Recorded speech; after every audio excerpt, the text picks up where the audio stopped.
people. We listened to skyhooks on the radio, ate chicken rolls and wore crocheted bikinis. I'm 6, okay? It was also the year we got to the Olympics. An amazing time when we met one of the greatest athletes in Olympic history, a tiny Romanian gymnast called Nadia Comaneci. When Nadia first walked on the Olympic arena in Montreal, hardly anyone knew her name.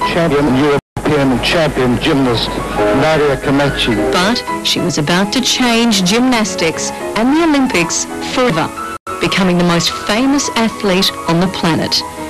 It began with a stunning performance on the uneven bars. As the judges' scores came up, Nadia Comaneci made history. Perfect tens, the first in Olympic competition. Even the scoreboards weren't ready, only showing single figures. The highest they could go was 9.9. Nadia was shocked at first because her 10 looked like a 1.0. For a 14-year-old, it was an overwhelming moment. I saw that 1.00 and then I was like, wow, that's interesting because it's not a good score. Then I found the team, they told me, I think they can make a 10 because they don't have enough spaces and the point is too close, and you know, I don't think they expected anybody to score a 10. Over the next few days of competition, Nadia won 3 gold, 1 silver and a bronze. And the once unimaginable perfect 10s just kept on coming up on that dodgy little scoreboard. Then I got 6 more, and then I was a little embarrassed because I thought the judges, I'm like, I hope they're not giving me the score to make me feel good. You know, I was a child. I didn't know that there was, you know, it was way bigger than I thought it is. In fact, Nadia was so calm, her biggest worry was who's watching back home.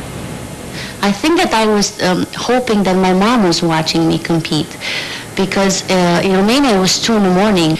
I found out later she couldn't stay in the room where the TV was because she was too nervous. So she was yelling from outside. It was all about the beam, you know. Did she go down? She stayed on the beam.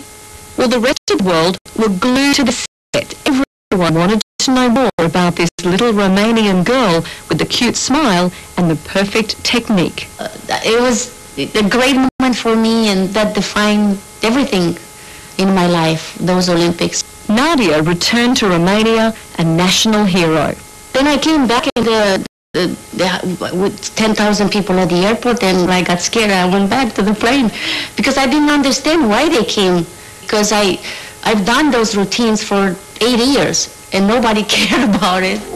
She went on to win 2 golds and a silver at Moscow in 1980 and retired in 84 at the grand age of 22. A few years later, she risked her life to defect from communist Romania to live in America. I wanted to have a free life. There, she met fellow gymnast Bout, and after the fall of communism, they returned to Romania in 1996 for one of the biggest weddings the country had ever seen. It was a nice, beautiful wedding, and I'm happy that we decided to go and do it in Romania. We had been 10,000, 12,000 people in the front of the church, and it was live on Romanian television. Then, in 2006, she topped all of her feats by giving birth to a healthy baby boy at the age of 45. Today, she's still involved in gymnastic coaching and charity work for needy children in Romania, and she's still surprised by the effect that tiny girl had on the world over 30 years ago.